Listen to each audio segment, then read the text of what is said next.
국내 국외 각 가정과 각 처소에서 예배드리시는 성도 여러분에게 우리 주 예수 그리스도의 은혜가 충만하기를 축복합니다. 성령께서 이 시간 우리 각 사람에게 살았고 운동적인 말씀의 권능을 풍성하게 체험하게 하여 주시고 주 예수 그리스도를 아는 지식이 더하게 하실 것을 확신합니다. 오늘은 누가복음 13장 31절에서 14장 24절까지를 함께 살펴보겠습니다. 31절에서 33절까지 함께 읽겠습니다. 곧 그때 어떤 바리새인들이 나와서 이르되 나가서 여기를 떠나소서 헤롯이 당신을 죽이고자 하나이다. 가라사대 가서 저 여우에게 이르되 오늘과 내일 내가 귀신을 쫓아내며 병을 낫게 하다가 제3일에는 완전하여 지리라 하라. 그러나 오늘과 내일과 모레는 내가 갈 길을 가야 하리니 선지자가 예루살렘 밖에서는 죽는 법이 없느니라. 어떤 바리새인들이 예수님에게로 와서 이곳을 떠나십시오. 헤롯이 당신을 죽이려고 합니다. 라고 권고하였습니다. 이 사람들이 예수님의 신변 안전을 염려해서인지 아니면 예수님이 갈릴리 지역에서 활동하는 것이 자신들에게 곤란을 초래하기 때문에 축출하기 위함인지 그 속셈을 알 수 없습니다. 여하튼 갈릴리 지역을 다스리는 헤로드 왕이 예수님에게 적대감을 가지고 있으며 심지어 죽이려고 한다는 이야기는 터무니없는 정보는 아닙니다. 헤롯은 자신이 저지른 비윤리적인 행위에 대하여 치탄한 세례 요한을 체포하여 참수형을 집행한 위인입니다. 그런 세례 요한이 예수를 메시아라고 공포하였다는 소문도 들었을 것입니다. 그리고 예수님이 행하신 일과 예수님을 따르는 무리들이 점점 증대되고 있다는 현황을 알고 있었을 것입니다. 그런데 예수님은 바리새인들이 알려준 위협적인 정보에 대하여 냉랭하고 단호한 반응을 나타내셨습니다. 저 여우에게 이르되 오늘과 내일 내가 귀신을 쫓아내며 병을 낫게 하다가 제3일에는 완전하여 지리라 하라 하셨습니다. 헤롯을 여우라고 지칭하였습니다. 여우라는 동물에 대한 사람들의 일반적인 인식에 빗대어 헤롯의 교활하고 간교한 성격을 형용하였습니다. 또한 예수님이 헤롯을 두려워하지 않음을 분명히 드러내신 것입니다. 헤롯에게 오늘과 내일은 내가 귀신들을 쫓아내고 병자들을 고치다가 사흘째 되는 날이면 이 일을 모두 마칠 것이라고 일러주라 하였습니다. 예수는 자신이 하시려고 하는 일을 의도한 대로 진행할 것을 밝히신 것입니다. 천국 복음을 전파하고 병든 자들을 고치시는 일입니다. 그리고 오늘과 내일 그리고 사흘이란 지금과 다음 날 그리고 예정된 마지막 날을 의미합니다. 그러나 오늘과 내일과 모레는 내가 갈 길을 가야 하리니 선지자가 예루살렘 밖에서는 죽는 법이 없느니라 라고 말씀하셨습니다. 이스라엘 역사에서 박해를 받은 선지자들의 대다수가 예루살렘에서 죽임을 당하였습니다.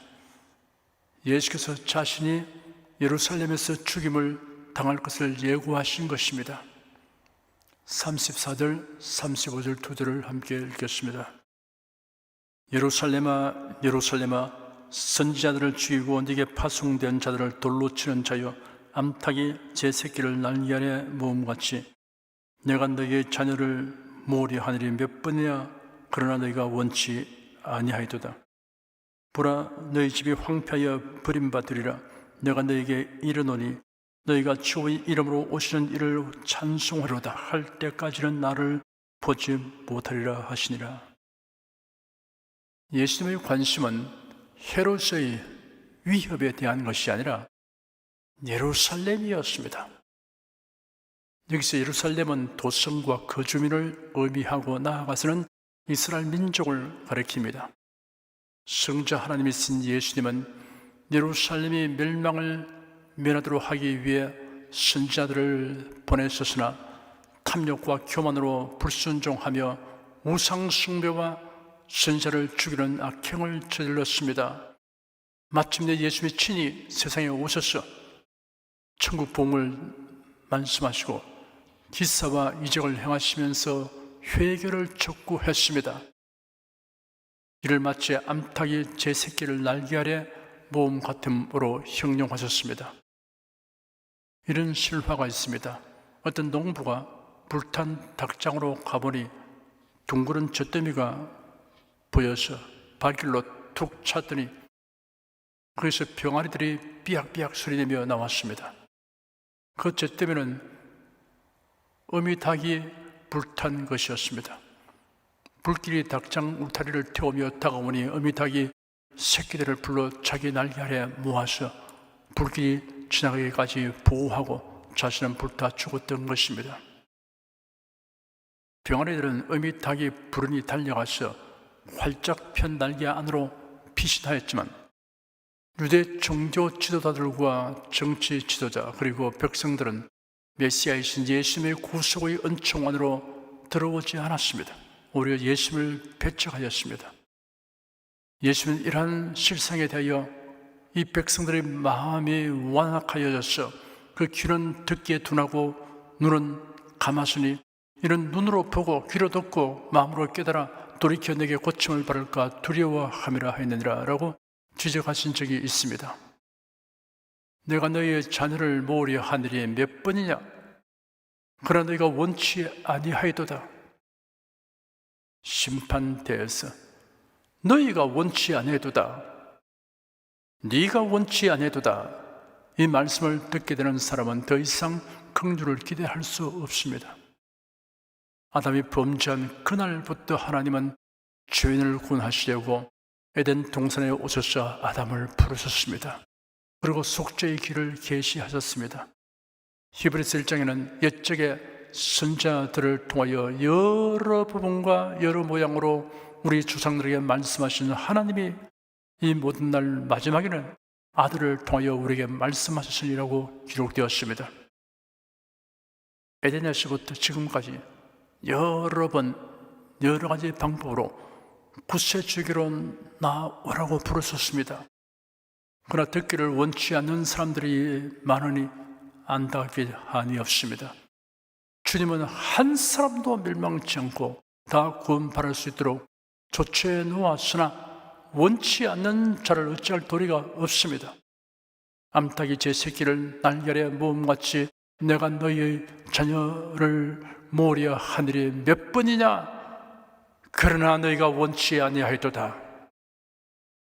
사랑하는 여러분은 구원의 복음을 듣고 제가 원합니다, 진심으로 원합니다 라고 구세주로 달려 나왔습니다.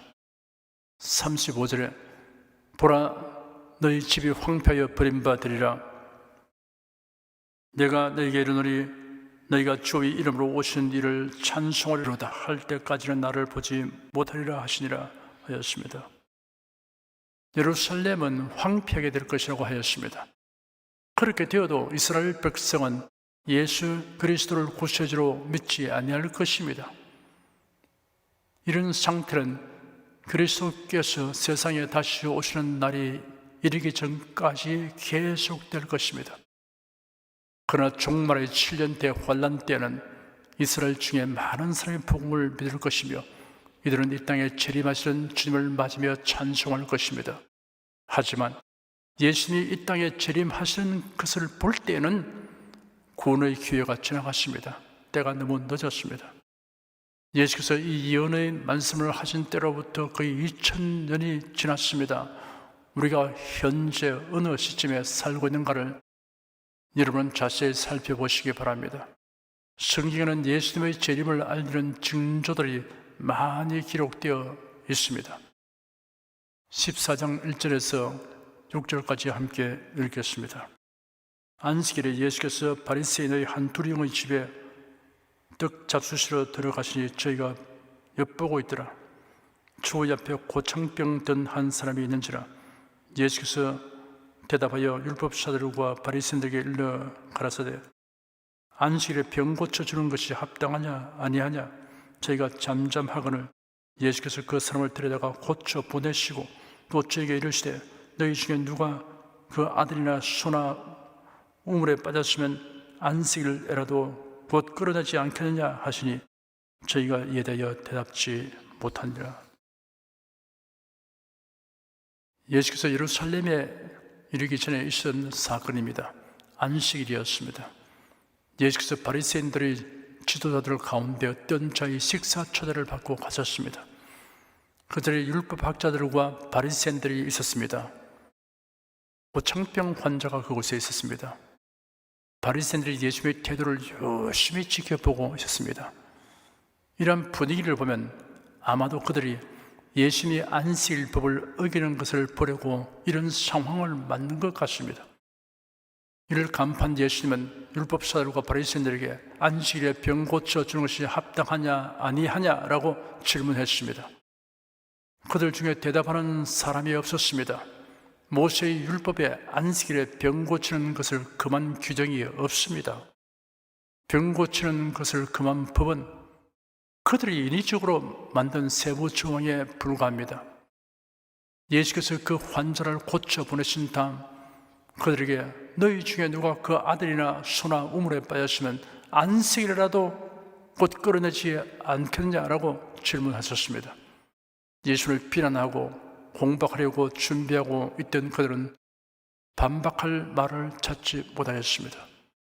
7절에서 11절까지 함께 읽겠습니다. 청함을 바른 사람들의 상자 택함을 보시고 저에게 비유로 말씀하여 가라사대 네가 누구에게나 혼인잔치에 청함을 받았을 때 상좌에 앉지 말라. 그렇지 않으면 너보다 더 높은 사람이 청함을 받은 경우에 너와 저를 청한 자가 와서 너더러 이 사람에게 자리를 내어주라 하리니 그때 네가 부끄러워 말석으로 하게 되리라. 청함을 받았을 때 차라리 가서 말석에 앉으라. 그러면 너를 청한 자가 와서 너더러 벗시어 올라 앉으라 하리니 그때야 함께 앉은 모든 사람 앞에 영광이 있으리라. 무릇 자기를 높이는 자는 낮아지고 자기를 낮추는 자는 높아지리라. 고창병 환자를 고치신 사건은 아직 손님들이 식탁에 앉기 전에 있었습니다. 초청받아 온 사람들 중에는 식탁의 상석에 앉으려고 하는 이들이 있었습니다. 이를 보신 예수께서 한 예를 들어 귀중한 교훈을 말씀하셨습니다. 초청받아간 사람이 지켜야 할 예의 범절 이상의 교훈을 가르치셨습니다. 잔치의 상석을 차지하는 것은 손님이 결정할 것이 아니라 주인의 재능에 달려 있습니다.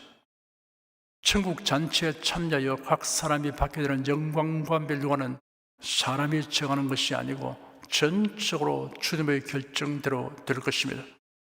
그러므로 성도들은 그 날을 생각하면서 겸손히 주님을 섬기며 살아야 할 것입니다. 12절에서 14절까지 함께 읽겠습니다.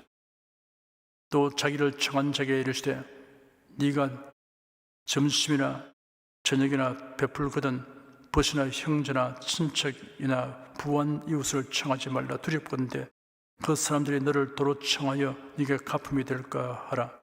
잔치를 배설하거든 차라리 가난한 자들과 몸 불편한 자들과 저는 자들과 맹인들을 청하라. 그러면 저희가 갚을 것이 없는 거로 네게 복이 되리니 이런 의인들의 부활 시에 네가 갚음을 받겠음이라 하시더라.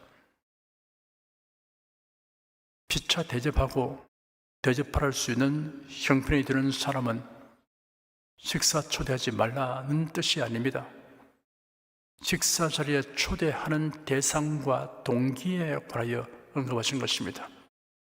궁핍하거나 병약하여 고난 중에 있는 사람들을 위하여 잔치를 배설하는 경우는 갚음을 받을 생각을 하지 않고 합니다.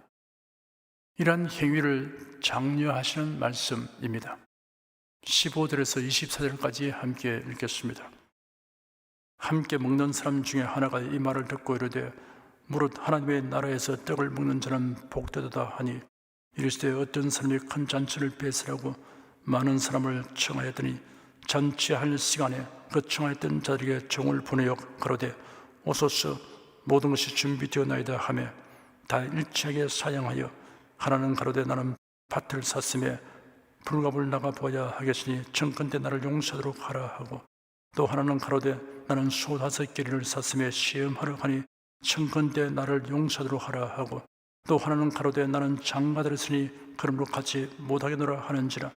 종이 돌아와 주인에게 그대로 고하니 이에 집주인이 노하여 그 종에게 이르되 빨리 시내의 거리와 골목으로 나가서 가난한 자들과 몸 불편한 자들과 맹인들과 저는 자들을 데려오라 하니라. 종이 가로되 주인이여 명하신 대로 하였으되 오히려 자리가 있나이다. 주인이 종에게 이르되 길과 산울가로 나가서 사람을 강권하여 데려다가 내 집을 채우라. 내가 네게 말하노니 전에 청하였던 그 사람은 하나도 내 잔치를 맛보지 못하리라 하였다 하시니라. 생활과 육신이 어려운 형편에 있는 사람들을 이기심이 없이 진정으로 대접하기 위하여 잔치를 배설한다면 그는 의인들의 부활시에 상을 받게 될 것이라고 주님이 말씀하시니, 함께 식사하던 사람들 중의 한 사람이 무릇 하나님의 나라에서 떡을 먹는 자는 복되도다 하였습니다. 바리새인들은 장차 메시아 왕국에서 있을 잔치에 자신들은 당연히 참석할 것으로 믿고 오시기 때문에 이 말을 한 것입니다. 예수는 그들의 이러한 자만과 확신이 근거 없음을 깨닫게 하시려고 비유를 들어 전곡을 찌르는 말씀을 하셨습니다. 어떤 사람이 큰 잔치를 마련하고 많은 사람을 초청하였습니다. 잔치할 시간이 되어 청하였던 자들에게 종을 보내어 준비가 되었으니 오십시오 라고 알리게 하였습니다. 그랬더니 모두 한결같이 핑계를 대고 잔치에 참석을 거부하였습니다.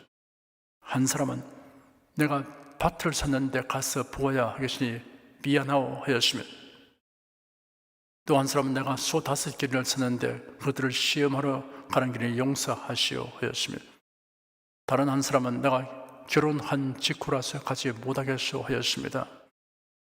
종이 돌아와서 그대로 주인에게 보고했더니 집주인이 노하여 그 중에 빨리 시내의 거리와 골목으로 나가서 가난한 사람들과 불구자들과 소경들과 저는 자들을 이리로 데려오라고 지시했습니다. 종이 그대로 행한 후 주인에게 주인이여 분부하신 대로 하였으나 아직도 자리가 남았습니다 라고 아뢰었습니다. 그러자 주인이 종에게 말하기를 길과 상간 마을로 가서 사람을 강권하여 데려다가 내 집을 채우라 하였습니다. 그리고 이어서 말하기를 초청을 받았으나 거절한 그 사람들은 아무도 내 잔치를 맛보지 못할 것이라고 말하였습니다. 복음은 사람에게 하나님이 베푸시는 잔치의 풍성함과 기쁨에 참여하도록 초청하는 소식입니다. 누구든지 잔치의 실상을 알게 되면 다시는 세상의 저급한 잔치에 현혹되지 않습니다. 그리고 전에 없던 새로운 소원과 열심히 생겨납니다. 그것은 사람들을 큰 잔치로 인도하려는 소원과 열심입니다. 예수께서 말씀하신 큰 잔치의 실상이 어떠하며 누가 참여하게 될 것이며 그리고 우리가 할 일이 무엇인가를 살펴보겠습니다. 첫째, 예수께서 말씀하신 잔치는 모든 것이 준비되고 많은 사람이 초청된 큰 잔치입니다. 잔치의 규모와 내용과 성격을 볼 때 이 잔치를 준비한 주인이 누구인가를 분명하게 알 수 있습니다. 큰 잔치를 배설하신 분은 하나님이십니다. 복음은 좋은 소식, 기쁜 소식, 아름다운 소식, 복된 소식입니다. 복음은 하나님이 예비하신 큰 잔치에 대한 소식이라고 할 수 있습니다.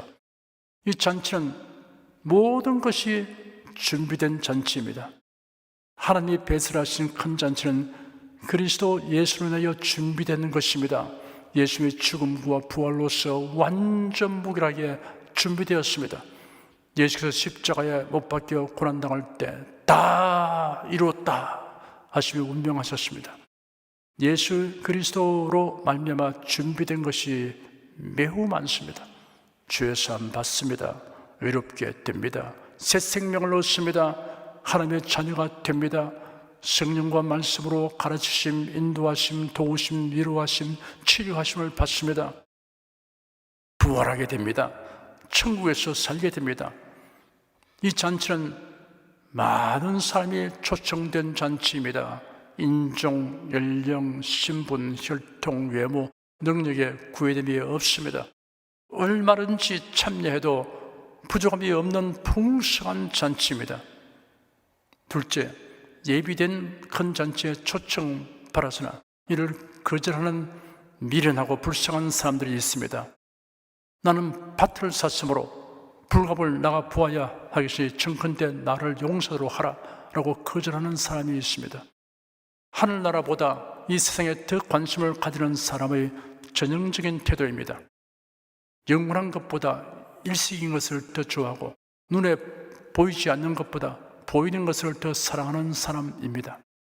골로새서 3장에는 그러므로 너희가 그리스도와 함께 다시 살리심을 바랐으면 위의 것을 찾으라. 그는 그리스도께서 하나님 우편에 앉아 계시느니라. 위의 것을 생각하고 땅의 것을 생각지 말라. 이는 너희가 죽었고 너희 생명이 그리스도와 함께 하나님 안에 감추었음이라 하였습니다. 세상 것에 대한 욕심을 절제하기란 쉽지 않습니다. 심해 잠수 특수훈련 경력자인 친구 목사가 들려준 스쿠버 다이브 이야기입니다. 산소통을 메고 잠수하면 물속에서는 수압에 의해 폐가 위축되므로 물속 10m에 들어가면 마치 100m를 15초 속력으로 뛰어가는 것 같이 숨가쁜 상태가 된다고 합니다. 그러므로 깊은 곳에 들어갈수록 산소 소모량이 많아져서 산소통의 사용 시간이 짧아져 20m는 30분, 30m는 20분, 50m는 5분을 사용할 수 있는데 계기에 빨간불이 켜지면 5분 정도 사용할 수 있는 용량이 남았다는 표시라고 합니다. 전복을 따는 경우 해녀들은 내려갈 수 없는 깊이까지 가면 전복이 자갈처럼 늘려 있어서 망태에 집어넣기만 하면 된다고 하였습니다. 그러다 보니 조금만 더 잡으려고 하는 유혹이 발동하는데 이를 뿌리지 못하면 그만 산소 부족 상태가 되어 물 위로 오르지 못하고 죽는 불상사가 발생한다고 하였습니다. 신자는 세상에 집착하다 보면 처음 믿음, 처음 사랑이 식어버리는 불상사가 발생할 수 있습니다. 나는 소 5개를 샀으므로 시험하러 가니 청컨대 나를 용서하도록 하라 라고 말하며 잔치에 참석할 수 없다고 거절하는 사람이 있습니다. 할 일이 너무 많고 바빠서 도저히 교회 다닐 시간이 없습니다. 부양 가족이 너무 많습니다. 사업이 부진하여 다른 일에 마음을 쓸 여유가 없습니다 라고 말합니다. 사실 시간을 내는 것은 마음의 문제일 뿐입니다. 하루 동안에도 많은 사람이 세상을 떠나고 있습니다. 공동묘지에는 세상 일에 분주하여 신앙생활을 할 수 없다고 하던 사람들도 그곳에 있습니다. 야고보 사도는 기록하기를 들으라 너희 중에 말하기를 오늘이나 내일이나 우리가 아무 도시에 가서 거기서 1년을 유하며 장사하여 일을 벌이라 하는 자들아 내일 일을 너희가 알지 못하는도다. 너희 생명이 무엇이뇨 너희는 잠깐 보이다가 없어지는 안개니라. 너희가 도리어 말하기를 주의 뜻이면 우리가 살기도 하고 이것저것을 하리라 할 것이거늘 하였습니다. 나는 장가들을 쓰니 그러므로 같이 못하겠더라 라고 거절하는 사람이 있습니다. 누구 때문에 나는 명분을 내세웁니다. 가정의 평화와 화목을 위해서라는 핑계를 댑니다. 이 세상에 열거된 세 종류의 핑계는 모두 이치에 맞지 않습니다. 땅을 먼저 사고 나서 그 후에 그 땅이 어떠한지 보러 가는 사람은 없습니다. 소를 사는 거래가 이미 끝난 다음에 그 소를 시험하러 가는 사람은 없습니다. 결혼하였다는 것이 초대받은 잔치에 갈 수 없는 이유가 될 수 없습니다. 핑계 없는 무덤은 없다라는 속담처럼 온갖 핑계거리로 복된 잔치로의 초청을 거절해버리는 심히 미련한 사람들이 많이 있습니다. 셋째, 예비된 큰 잔치에 초청받고 참여하는 사람들이 있습니다. 종이 돌아와 주인에게 그대로 보고하니 이에 집주인이 노하여 그 종에게 명령을 내렸습니다. 빨리 시내의 거리와 골목으로 나가서 가난한 자들과 몸 불편한 자들을 데려오라 하였습니다. 종이 돌아와서 또 보고하기를 주인께서 명하신 대로 하였을 때 아직도 자리가 있습니다 하니 주인이 종에게 이르기를 큰 길과 상간 마을로 가서 사람들을 강권하여 데려다가 내 집을 채우라 하였습니다. 가난한 자들을 데려오라 하였습니다. 경제적으로 부유할수록 세속적인 일에 바빠집니다.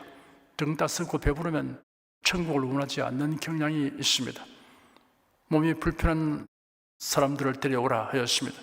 운신하기 힘들어서 다른 사람의 도움을 받아야 하는 사람은 하나님의 도움을 갈망합니다.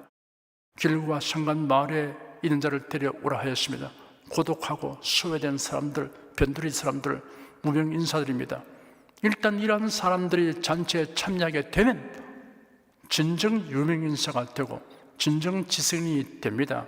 고린도전서 1장에 기록되기를 형제들아 너희를 부르심을 보라 육체를 따라 지혜 있는 자가 많지 아니하며 능한 자가 많지 아니하며 문벌 좋은 자가 많지 아니하도다.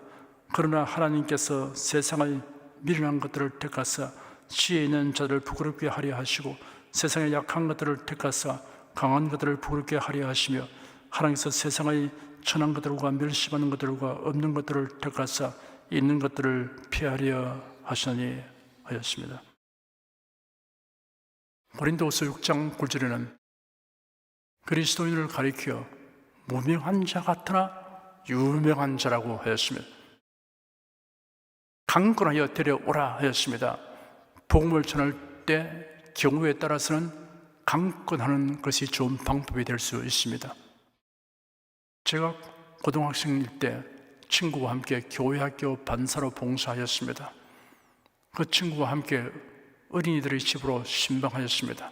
한 집에 가니 그 어린이의 삼촌이 있었습니다. 젊은 분이었습니다. 고시 공부 중이었습니다. 그날이 수요일 저녁이었습니다.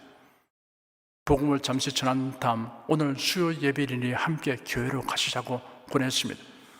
그러자 난처한 표정을 지으면서 지금은 마음 준비가 안 되었고 옷도 갈아입어야 하니 오늘은 갈 수 없다고 대답하였습니다. 알겠습니다. 다음에 뵙겠습니다 하고 교회로 돌아왔습니다. 다음 수요일 저녁 우리는 그분을 반드시 강권하여서라도 교회로 모셔오기로 작심하고 찾아갔습니다.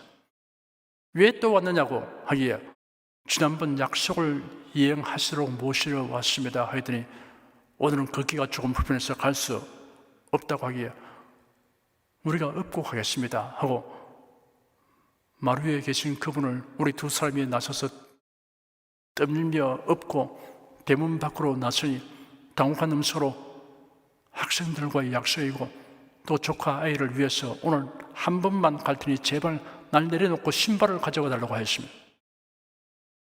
그런데 그분이 그날 예배에서 말씀과 성령의 능력을 체험하게 되어 참 신자가 되었고 몇 해를 지나 집사가 되었습니다.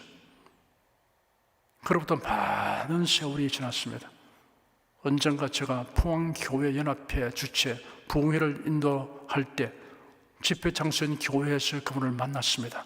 그 교회의 장로로서 교회를 섬기고 있었습니다. 데려다가 내 집을 채우라 하였습니다. 교회는 새로운 신자로 계속 채워져야 합니다. 빈자리가 있으면 자신의 책임으로 여기는 신자들이 있는 교회는 부흥됩니다. 우리 주위에는 아직도 수많은 사람들이 하나님이 마련하신 큰 잔치에 대하여 무지한 상태에 있습니다. 우리는 이러한 사람들을 큰 잔치로 인도해야 합니다. 복음 전도란 사람들을 하나님께서 마련하신 큰 잔치로 인도하는 일입니다. 한량없이 즐겁고 풍성한 큰 잔치에 참여하도록 이끄는 일입니다. 사랑하는 여러분은 예비된 큰 잔치의 즐거움과 풍요를 누릴 뿐 아니라 많은 사람들을 이 큰 잔치에 참여하도록 인도하는 일에 힘쓰시기를 축원합니다. 기도하겠습니다. 병아리가 어미 닭의 품을 안식과 피난처로 삼듯이 우리가 예수 그리스도의 대속의 은총을 안식과 피난처로 삼고 살아가게 된 것을 감사드립니다. 예수께서 큰 잔치 비유를 통하여 큰 잔치의 실상이 어떠하면 누가 참여하게 될 것이며 그리고 우리가 할 일이 무엇인가에 대하여 명확하게 교훈하여 주니 감사합니다. 이를 누리고 전하는 일에 진력하겠습니다. 주 예수 그리스도 이름으로 기도드립니다. 아멘. 찬송가 222장을 부르십시다.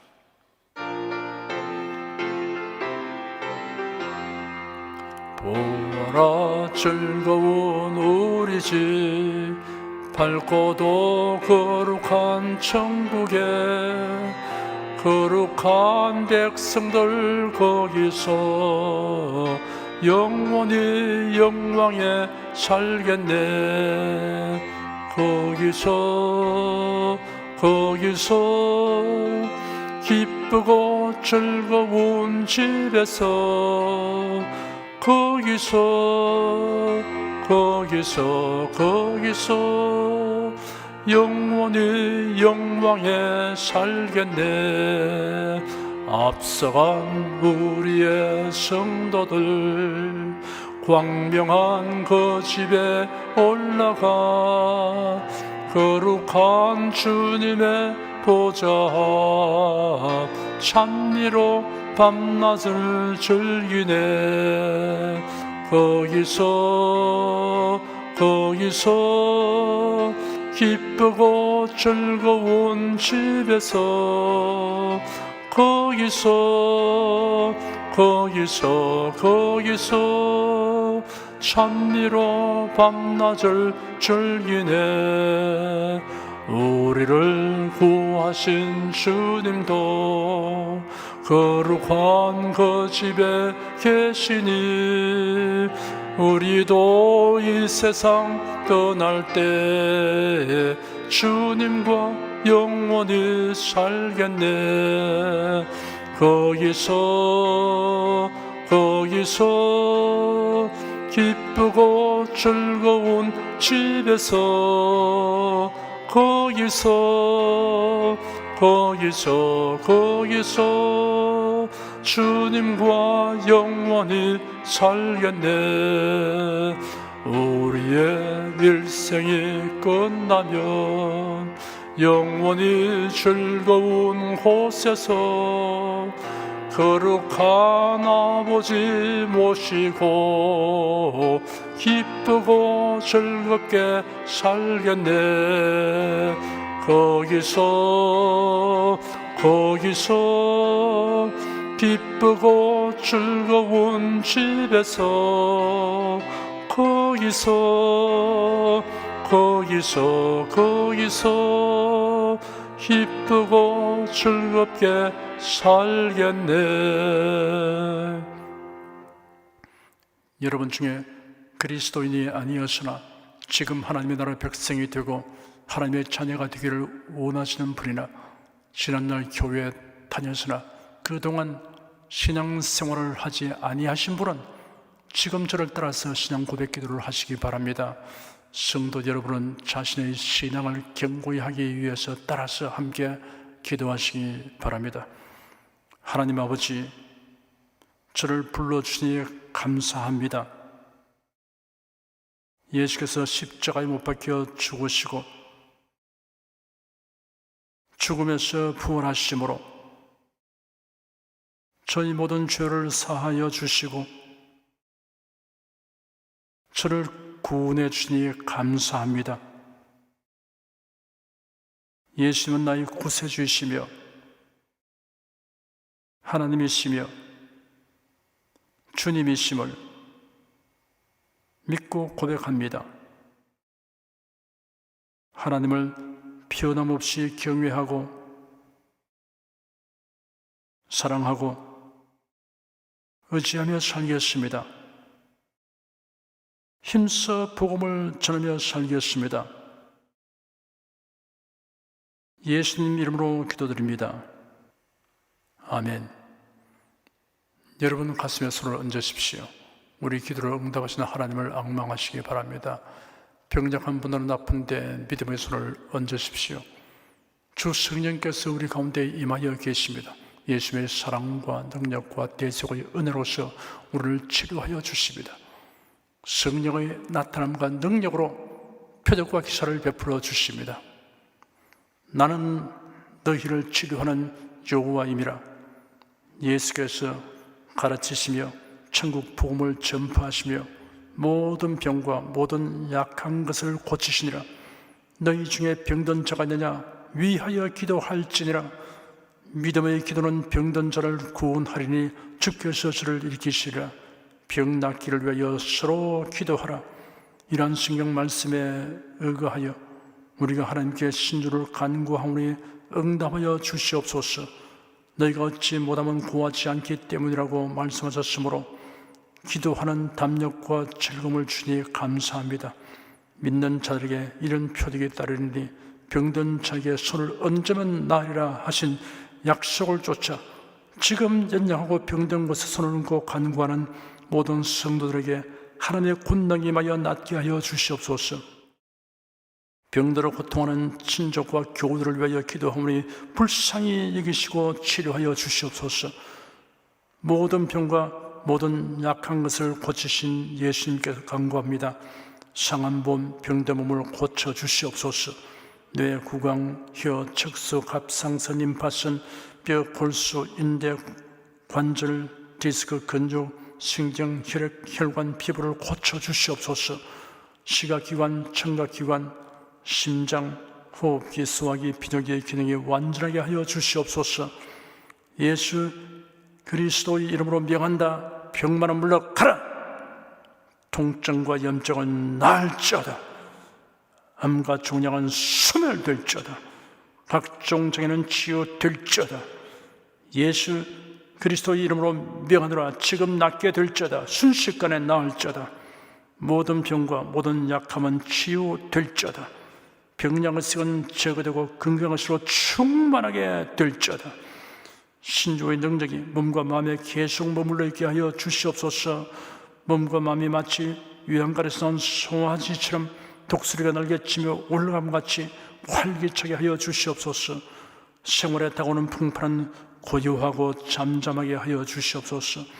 모든 일에 항상 모든 것이 넉넉하여 드리고 베푸는 일을 풍성하게 행하도록 하여 주시옵소서. 슬픈 일을 당한 성도들에게 주님께서 손 내밀어 붙들어 주시고 주님의 음성을 들려주시옵소서. 슬픔보다 더 큰 위로가 임하여 속히 극복하게 하여 주시옵소서. 가정이 평안하고 가족이 모두 독실한 신앙을 가지게 하여 주시옵소서. 탁월한 지혜와 명철을 주셔서 모든 일을 바르게 분별하고 판단하며 선택할 수 있게 하여 주시옵소서. 어쩌나 오늘이나 동일하신 예수께서 지금도 우리를 용서하시고 치료하시며 위로하여 주니 감사합니다. 예수 그리스도 이름으로 기도드립니다. 아멘. 내 믿음대로 될지어다. 기쁘고 감사한 마음으로 예물을 드리십시다. 천지 만물을 창조하시고 주관하시는 거룩하신 하나님 아버지, 지난 한 주간 우리를 주님의 돌보시는 은혜 가운데 살게 하시고 오늘 거룩한 주의 날에 성도들이 모여 신령과 진정의 예배를 드리게 하여 주시니 감사합니다. 이 시간 설교를 통하여 은혜와 진리의 말씀을 듣고 깨닫게 하시니 감사드립니다. 우리가 주님의 말씀대로 행하며 살기 원하오니 권능의 손길로 도와주시옵소서. 주님께도 베풀어 주시는 은혜에 감사하며 정성껏 예물을 드리오니 기쁘게 받아 주시옵소서. 우리 주 예수 그리스도의 이름으로 기도드립니다. 아멘.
드리스님을 위해 축복하겠습니다. 하나님께 감사헌금, 11조, 건축헌금, 선교헌금, 일천교회 설립헌금을 드렸습니다.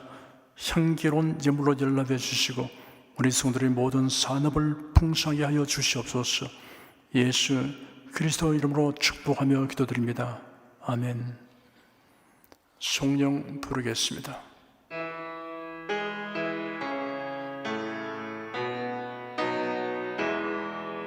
성부 성자 성령께 찬송과 영광 돌려보내세. 대초로 지금까지 또 영원 무궁토록 성삼위께 영광 영광. 아멘.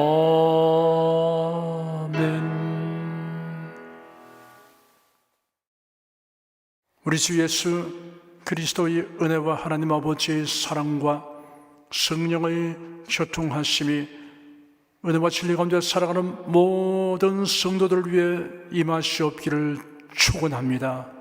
아멘.